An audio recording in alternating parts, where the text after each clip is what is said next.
Urwah bin Zubair juga adalah salah satu orang yang sangat luar biasa, terkenal dengan kesolehannya. Urwah bin Zubair ini anaknya Zubair bin Awam. Zubair bin Awam adalah salah satu 10 orang yang dijamin masuk surga. Anaknya Urwah. Urwah bin Zubair ini pernah duduk bersama dengan teman-temannya.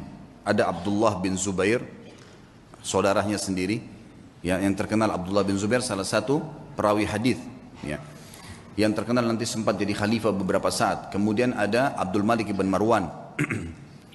Dan ada lagi satu adiknya Abdul Malik bin Marwan. Duduklah mereka di depan Ka'bah lagi ngobrol anak-anak muda ini. Kemudian mereka sambil berkata, cobalah kita saling, ya, memohon kepada Allah, berharap sesuatu yang paling dia harapkan di depan Ka'bah. Siapa tahu Allah kabulkan. Berkatalah Abdullah bin Zubair, saya berharap menjadi khalifah, menguasai Hijaz, Mekah dan Madinah. Lalu adiknya berkata, adiknya lagi, ya, yang satu mengatakan, saya mau menjadi penguasa Khurasan, wilayah Persia. Abdul Malik mengatakan, kalau itu angan-angan kalian, maka saya berharap menjadi khalifah muslimin secara umum, menguasai semua wilayah Islam. Tiga-tiganya sudah berangan-angan, lalu mereka kembali kepada Urwah. Wahai Urwah, kalau kamu bagaimana? Kata Urwah, semua yang kalian harapkan duniawi, berharap menjadi khalifah, berharap menguasai ini dan seterusnya. Kalau saya berharap menjadi seorang alim ulama muslimin, mengajarkan mereka tentang halal haramnya sang pencipta Allah, dan saya berharap balasan darinya. Maka selesailah, bubarlah mereka ini. Ternyata subhanallah, angan-angan itu dikabulkan oleh Allah. Abdullah bin Zubair sempat menjadi khalifah beberapa bulan, adiknya juga sempat menjadi gubernur di Khurasan. Abdul Malik setelah itu menjadi khalifah muslimin yang besar. Dan Urwah bin Zubair pun rahimahullah diterima oleh Allah menjadi alim ulama, sampai menjadi 7 ulamanya Madinah pada saat itu. Ringkas cerita, Urwah bin Zubair pernah diuji oleh Allah subhanahu wa ta'ala. Ujiannya berat. Orang-orang beriman ini ujiannya berat. Tapi subhanallah, iman itu dijadikan, ya, kalau begini memahami teman-teman, kalau ada ujian yang berat datang kepada antum, lihat orang yang lebih berat, misal masalah utang, terlilit utang, misal ada penyakit, coba lihat orang yang lebih berat, karena ada orang yang lebih berat daripada kita, pastinya itu, tidak mungkin tidak. Dan juga teman-teman sekalian, bersangka baiklah dengan Allah. Kata Nabi SAW dalam sebuah hadis Bukhari, hadis Qudsi, kata Allah SWT, ana inda dhanni abdi bi, saya sesuai dengan persangkaan hambaku. Maka kita harus tahu teman-teman sekalian, kalau Allah sedang mencoba kita, berarti dengan cobaan tersebut Allah sedang mencintai kita, karena kalau tidak sedang dicoba kita akan jauh dari ibadah. Orang kalau datang cobaan itu, sebenarnya dia makin dekat dengan Allah. Dan umurnya makin pendek untuk menuju ke akhirat. Artinya makin pendek, tidak ada peluang untuk berbuat dosa lagi. Pendek dari sisi kemaksiatan, gitu kan. Dia tidak bisa berbuat dosa lagi karena tidak ada waktu. Antum kalau lagi sakit keras terus diajak ke diskotik, diajak pergi apa, diajak buat apa, nggak ada waktu. Orang yang buat dosa itu biasanya kalau banyak waktu lihai-lihainya, lagi kosong, lagi nggak ada cobaan, lagi enak, mobil mewah, uang banyak, itu maksiat nanti. Allah dengan maha cintanya kepada hambanya, dengan kemahamurahannya mendatangkan cobaan supaya dia tetap begitu, biarin dia begitu, karena dia Allah tahu dengan begitu makin pendek umur untuk bermaksiat, tidak ada waktu bermaksiat, dan dia makin dekat dengan akhirat, dan itu pahalanya sudah cukup untuk memberikan derajatnya di surga sampai pada target. Seperti itulah. Maka nikmatin tuh cobaan, jangan terlalu banyak mengeluh. Coba nikmatin. Nanti akan kita sebutkan kisahnya. Urwah rahimahullah, beliau pernah mendatangi seorang khalifah, adiknya lagi Hisham, namanya Al-Walid ibn Abdul Malik. Al-Walid ibn Abdul Malik ini teman dekatnya dia, Jadi khalifah setelah kakaknya meninggal. Kemudian datanglah, diundanglah Urwah bin Zubair ini rahimahullah dari Madinah datang ke Irak, di Damaskus waktu itu. Dia bawa anak laki-lakinya teman-teman sekalian. Anak laki-lakinya ini anak laki-laki yang sudah hafal Quran, umurnya sekitar 20 tahun, dibawa sama Urwah, dan ini mau dicetak jadi kadernya dia. Dan waktu itu kebetulan tidak ada anak laki-lakinya kecuali ini, satu orang. Dia punya 4 orang anak, 3-nya perempuan. Dia banggakan anaknya, dibawalah sama dia. Ringkas cerita, begitu memasuk istanahnya Al-Walid rahimahumullah, kemudian anaknya berkata, ayah, saya ingin melihat kuda-kuda kerajaan, bisa nggak?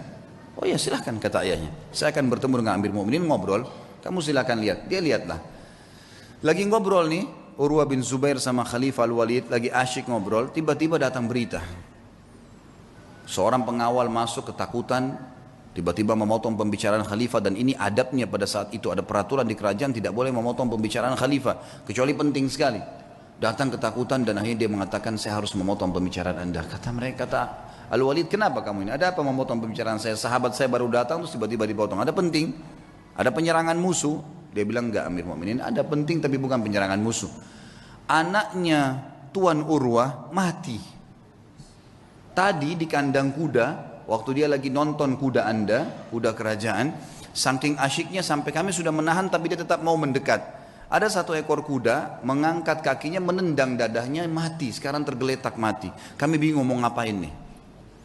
Anaknya tadi satu-satunya laki-laki umur 20 tahun mati. Al-Walid kaget.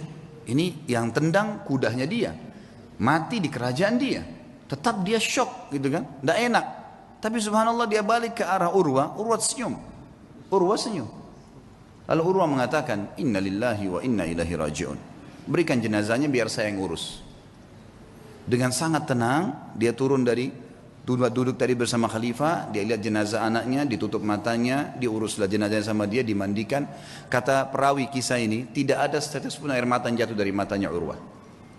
Dia urus jenazahnya selesai. Kemudian dia bilang sama Walid, saya mau turunkan anak saya di kuburan sendiri. Baiklah, turun. Begitu turun subhanallah di kuburan.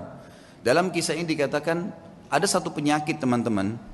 Penyakit ini saya tidak tahu dalam bahasa Indonesia, tapi dalam bahasa Arab disebutkan gargarina namanya. Gargarina ini penyakit harus amputasi, nggak bisa enggak.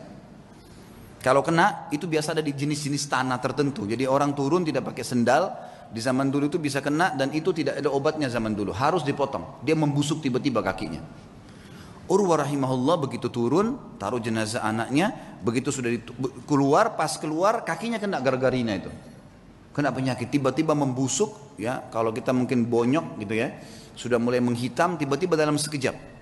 Lalu waktu Urwah mau jalan nggak bisa, dicek ada tabib, ada Walid datang situ, khalifah juga lihat ini kenapa nih, panggil tabib, kata ini kena gargarina. Apa solusinya? Harus dipotong. Dalam waktu yang sama nih, anaknya baru mati ditendang kuda, dikubur pada saat itu, dia pun kena penyakit ini, harus potong kakinya. Amir Mu'minin Walid bilang, coba tanya jalan keluar ada obat, nggak ada, ini nggak ada lain. Baiklah. Kata Urwah waktu ditanya, bagaimana Urwah? Senyum. Inna lillahi wa inna ilaihi raji'un. Udahlah, potong aja. Potong kaki ini, bukan potong daging biasa. Ya, potong aja. Baiklah. Kata Amir Mu'minin, baiklah kalau gitu. Sampai taruh Urwah bin Zubair di ruangan yang paling leks di istana ini dan lakukan pemotongan di sana. Taruhlah sebuah tempat yang mewah segala, tabibnya datang. Tapi dia bilang, wahai Tuan Urwah, kita ini akan memotong daging Anda dan tulang Anda. Tradisi kami adalah harus pasien mabuk, minum khamr, tidak sadar, baru kami potong. Kalau enggak bisa. Kata Urwah, demi Allah saya tidak pernah nyentuhkan setetes pun di tenggorokan saya yang haram. Masa sekarang saya mau, begitu cobaan datang saya mau pakai minum ini? Enggak bisa. Lalu apa solusinya? Pokoknya jangan pakai ini. Musyawarah sama Walid, ya Amir Mu'minin bagaimana nih, tamu anda nggak mau minum khamr, kita nggak ada solusi lain, pikirin cari jalan keluar, tapi yang penting aman. Gak lama kemudian datang tabibnya bawa 10 orang laki-laki semuanya bodyguard, kekar semua badannya. Kata Urwah, untuk apa nih? Untuk pegang anda nih, nggak ada solusi lain, harus pegang, nggak boleh bergerak, ini daging sama tulang saya akan potong, gerak sedikit ini sudah salah. Kata dia, saya tidak perlu sama mereka. Lalu apa jalan keluarnya wahai Tuan? Kaki anda harus dipotong, kalau enggak nyebar ke seluruh tubuh. Saya akan bertasbih dan bertahlil, berzikir kepada Allah. Kalau kau lihat wajah saya sudah merah, potong kaki saya. Kata tabibnya, ya sudah, mau apa ini, enggak ada solusi lain. Baiklah, suruh keluar semua. Lalu kemudian mulailah tabib ini menyuruh 2 orang ya, pendampingnya untuk menyiapkan segala yang berhubungan dengan kebutuhan untuk memotong itu. Lalu Urwah mulai tutup matanya sambil subhanallah, walhamdulillah, wala ilaha illallah, wallahu akbar. Direnungi dalam hati, diresapi. Dan betul wajahnya berubah jadi merah. Memerah. Kata tabib, betul saya lihat wajahnya merah, saya potong kakinya. Saya potong kakinya. Terpotonglah kakinya. Begitu selesai terpotong, gitu kan. Kemudian ditahan darahnya, lalu saya mengatakan, Tuan Urwah, sambil Urwah berzikir, subhanallah, walhamdulillah, wala ilaha illallah, wallahu akbar. Tutup mata. Lalu ditepuk, wahai Tuan Urwah, kaki anda sudah kami potong. Dia bilang alhamdulillah. Biasa. Kakinya terpotong ini. Alhamdulillah. Terus kata tabibnya, tapi belum. Darah masih ngucur. Kami butuh memberhentikan darah itu. Kata dia, berhentikanlah. Dia bilang tidak ada jalan lain kecuali kaki anda kami rendam di minyak panas. Nggak bisa, harus minyak panas baru bisa. Minyak panas langsung membuat itu berhenti darahnya. Dia bilang lakukanlah. Saya akan berzikir lalu lakukan. Dia baca subhanallah, alhamdulillah. Kalau wajah saya memerah, tutup. Tapi subhanallah manusia, begitu dia berzikir ditaruh minyak panas, dia sempat teriak sebentar lalu pingsan. Urwah rahimahullah terkenal teman-teman sekalian tidak pernah meninggalkan rubu' Al-Quran. Rubu' ini 10 juz setiap hari. Selalu bacaannya, tidak pernah tertinggal. Dalam kisahnya dikatakan dalam 3 hari khatam Quran, selalu bacaannya. Dan tidak pernah ketinggal 10 hari. Dan satu-satunya hari yang dia tidak baca 10 juz itu hari itu saja. Dikatakan dalam kisah hidupnya. Dan maka dia punya julukan kalau nggak salah Khazin Al-Quran. Sahabatnya Al-Quran gitu loh. Ringkas cerita teman-teman, setelah dipotong, pinsankan tadi, direndam dengan air panas, air minyak panas dia pingsan. Setelah dia bangun dia bilang, mana telapak kaki saya? Didatangkan, orang semua heran kenapa dia bilang minta kakinya. Diambil sama dia lalu diangkat sama tinggi lalu dia bilang, demi Allah selama 40 tahun, itu umurnya Urwah 40 tahun, selama 40 tahun belum pernah sekalipun saya gunakan kau ke tempat yang haram. Dan saya bersyukur kepada Allah karena kau dikembalikan padanya dalam kondisi kau suci. Tidak pernah satu kali pun ke tempat yang haram. Dia berikan kesaksian terhadap dirinya. Dan ini boleh diucapkan kalau seorang mukmin yakin dengan apa yang dia lakukan. Gitu. Baiklah. Kemudian setelah itu dia pulang ke Madinah teman-teman sekalian. Tentu sebelum pulang ke Madinah Amir Mukminin ini bingung gimana caranya meringankan bebannya Urwah nih. Supaya dia bisa tenang. Subhanallah di hari yang sama dengan hikmah Allah ada suku Arab datang, Badui. Mereka kelihatan dari padang pasir kondisinya sangat susah gitu. Masuk. Ada satu di antara mereka matanya buta ditopang oleh teman-temannya. Begitu masuk kata Al-Walid, apa cerita kalian nih? Dari mana kalian? Kami dari kampung ini kami butuh ini dan seterusnya. Terus ini yang buta kenapa nih? Ceritalah. Walid ini bilang saya tidak tahu kenapa saya tanya. Kata yang buta itu, wahai Amir Mu'minin, saya pemimpin mereka. Saya kepala sukunya. Dan saya ini Amir Mu'minin adalah orang yang paling sehat dulunya. Mata saya sehat, orang yang paling kaya dan paling banyak keturunan saya. Tapi keadaannya sekarang jadi begini. Kata Amir Mu'minin, memang apa ceritanya kamu nih? Dia bilang ceritanya begini Amir Mu'minin. Satu malam saya sedang jalan sama istri sama anak saya semua sama dayang-dayang saya. Jumlahnya banyak nih, ratusan orang. Semua harta saya bawa. Saya mau pindah kota. Kami turun di sebuah lembah, tiba-tiba waktu lagi tidur malam, ada banjir nggak tahu dari mana di padang pasir tuh lembah mengangkat semuanya kemah-kemah harta unta-unta semua anak istri saya mati semuanya terbawa dengan air banjir tiba-tiba nggak tahu dari mana ini kisah nyata semuanya hilang ya.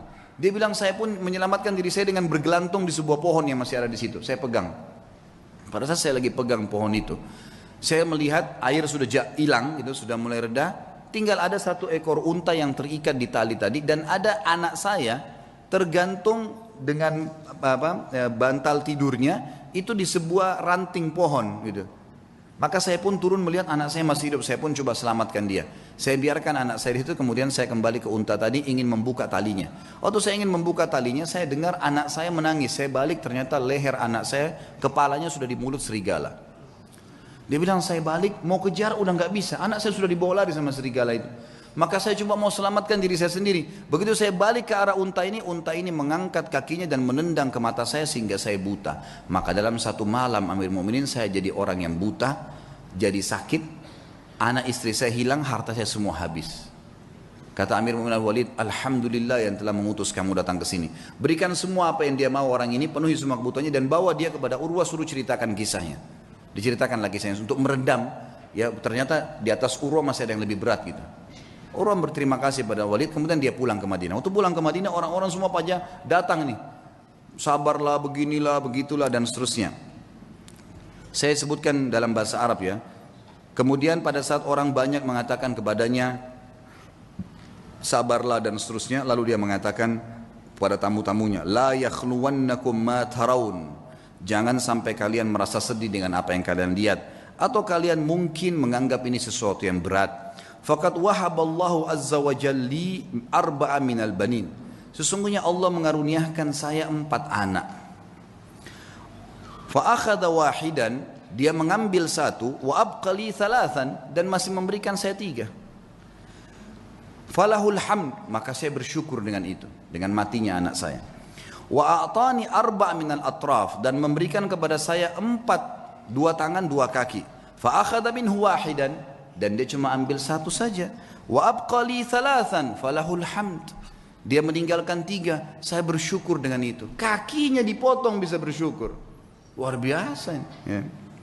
Fa wallahi, demi Allah, dia bilang, dia motivasi dirinya dan juga motivasi kepada orang yang dengar. Lau akhadallahu minni qalila, kalau seandainya Allah mengambil sedikit dari saya, faqad abqali katsira, dia telah meninggalkan buat saya hal yang banyak. Fa in ibtalani marrah, kalau dia coba saya dengan 1 kali, faqad ta'lama afani marrat, dan dia telah memaafkan saya dan menyelamatkan saya dalam banyak kejadian yang lain. Semua orang pun akhirnya berterima kasih pada Urwah, dan akhirnya mereka pergi. Dan beliau berkata kepada anak-anaknya pada saat itu untuk menjelaskan apa yang membuat dia kekar seperti itu. Ya baniya, wahai anak-anakku, yang masih hidup ada 3 orang, ada istrinya, semua keluarganya masih ada.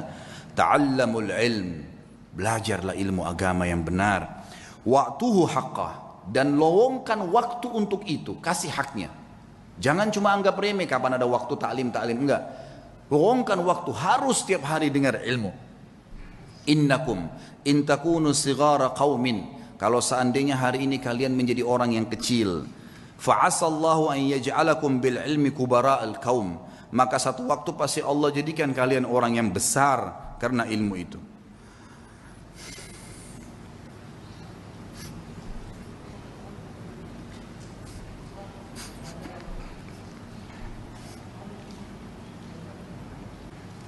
Wa saw'ata hal fid dunya akbah min syaikhin jahil, dan sungguh buruk sekali, apakah ada yang lebih buruk dari orang tua yang bodoh gitu, tidak mengerti agamanya. Lalu beliau berkata juga, iyyakum antaraw sadaqata annaha sadaqatun bal i'tabaruha hadiyah, hati-hati jangan pernah kalian melihat amal yang kalian kerjakan atau sedekah yang kalian keluarkan adalah sedekah yang kalian anggap remeh, tapi jadikanlah sedekah itu sebagai hadiah, tahdilillahi azza wa jal, yang kalian berikan hadiah kepada Allah subhanahu wa ta'ala.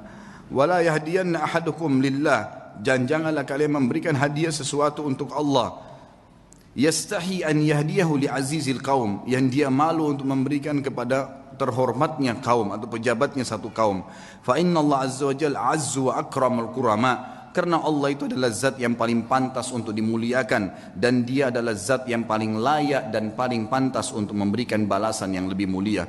Wa haqqu an takhtar li hadiyatikum, dan yang paling pantas kalian berikan hadiah yang terbaik dari kalian.